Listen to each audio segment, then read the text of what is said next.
Okay, and now I'm going to hand it over to Madhu from the Nature Conservation Foundation.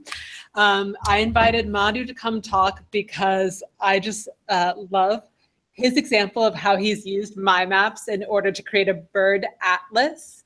And when I invited him to come, he was like, oh, so Madhu is an Earth Engine expert.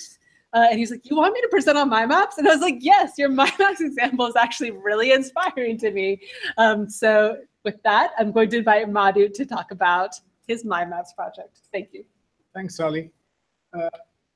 Yeah, what I was going to share with you today is a small piece of work we did with involving a citizens group to collect data systematically on birds.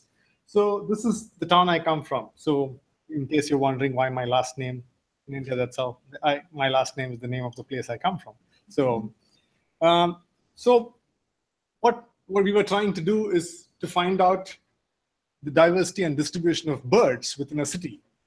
And it's not been done, it's done in many other places, but it was never done in an Indian city before. And what we were trying to do was build a systematic atlas of the birds of the city. So it was a citizen-led mapping project by this group, a loose group called Mysore Nature.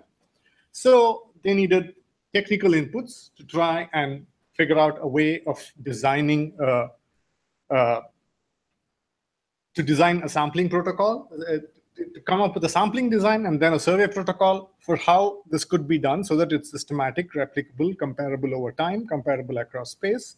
So that's where this consortium called Bird Count India, which works closely with eBird, for those of you who are familiar with the North American example, was trying to do this. And so these were surveys that were carried out for 3 years, 2014, 15, and 16.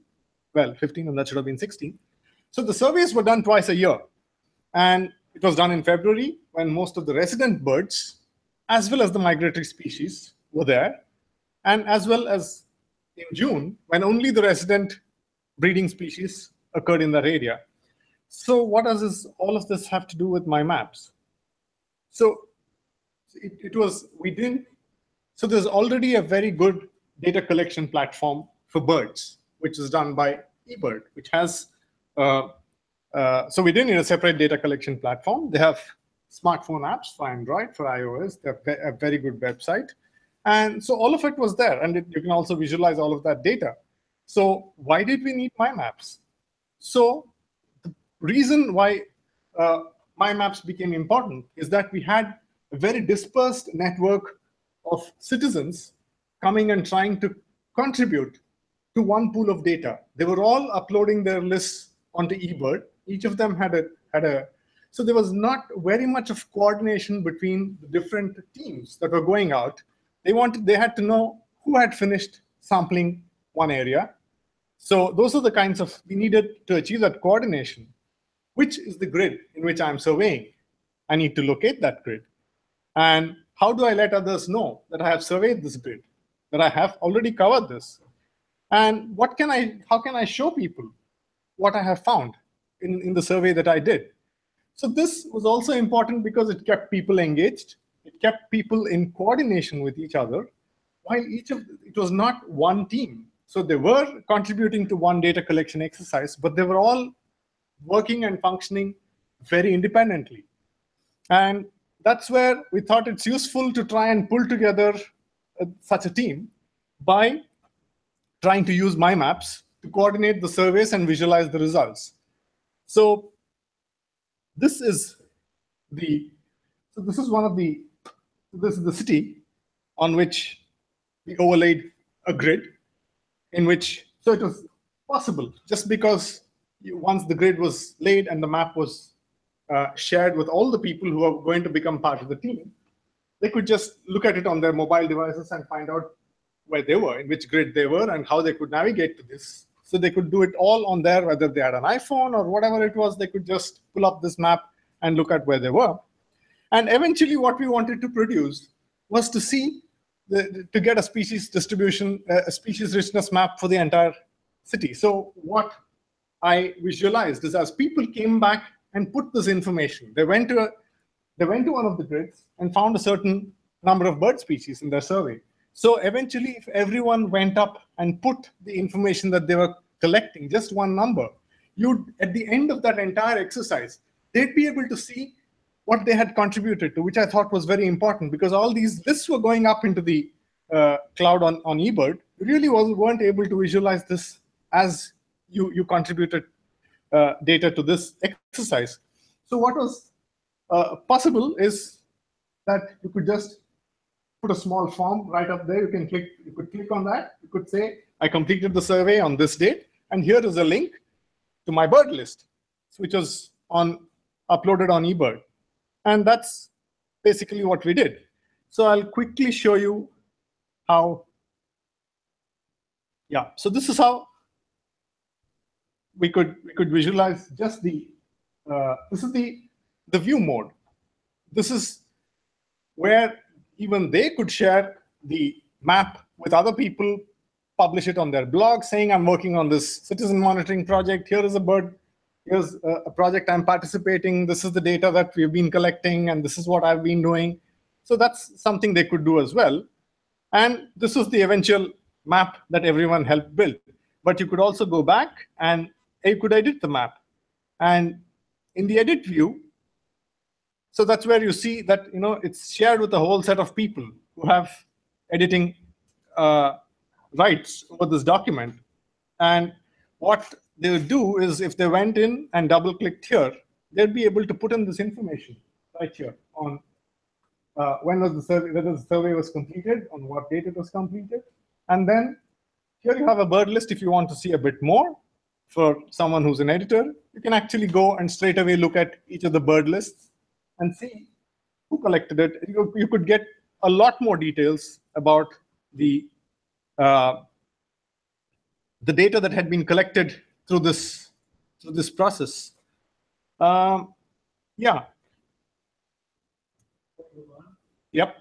So those forms that people can edit, they create a survey in a grid square. Is that a one-time thing, or is there a way to limit the map so that the form can only be filled out? No, I'll come to some of that. It would work if you only filled it up once. If you were doing a second iteration, you would not be able to do what we did, because we did just a once over.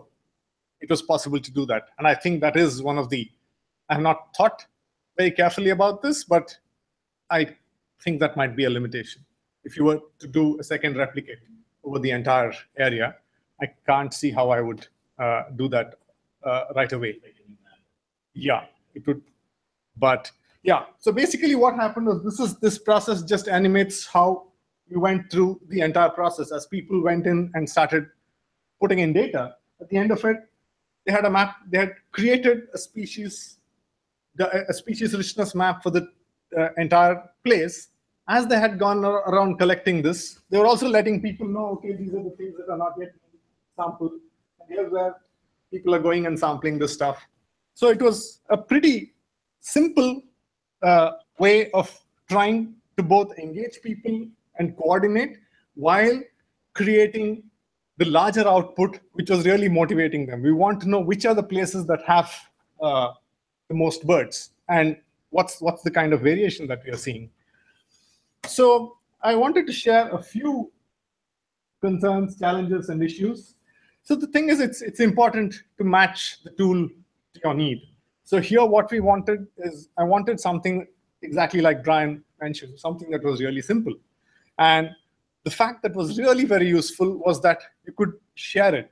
Pretty much anybody, you could share it with anyone, and it was like a document that they received. They were on board very, very quickly, and they really didn't have to know very much about how to work with this. And it was simple. You could manage it very simply in terms of who edited it and who viewed it and who edited it. And of course, there are many other ways in which you could do this. And this is something that one has to use something like ODK and fusion tables and all of those things for something like here. Whereas if it were a slightly more complicated situation, you could perhaps, there would be better fits. So the table out of which the form that you saw that was being filled was working with that table was a bit of a challenge. For instance, we've always had trouble converting some columns.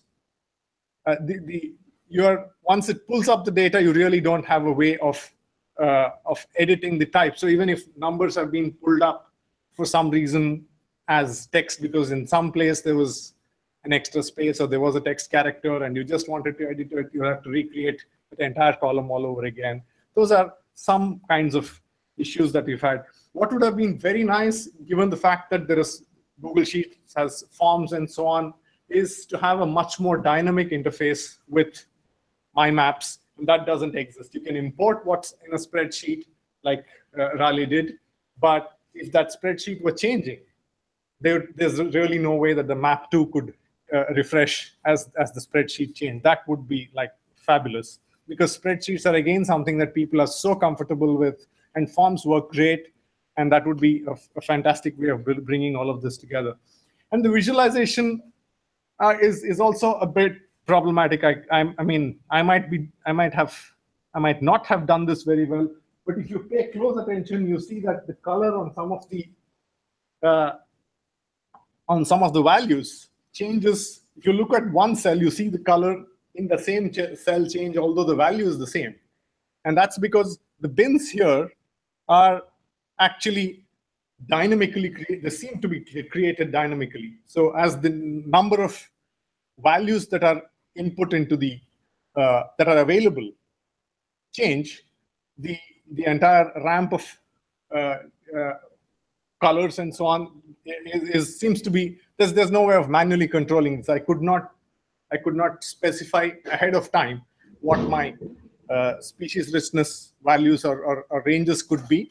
So that is again a bit of a problem which I ran into. So this is, yeah, a simple example of how we were able to coordinate a large team in the process as well as the outcome of a citizen bird atlas project we did a while ago. Thank you.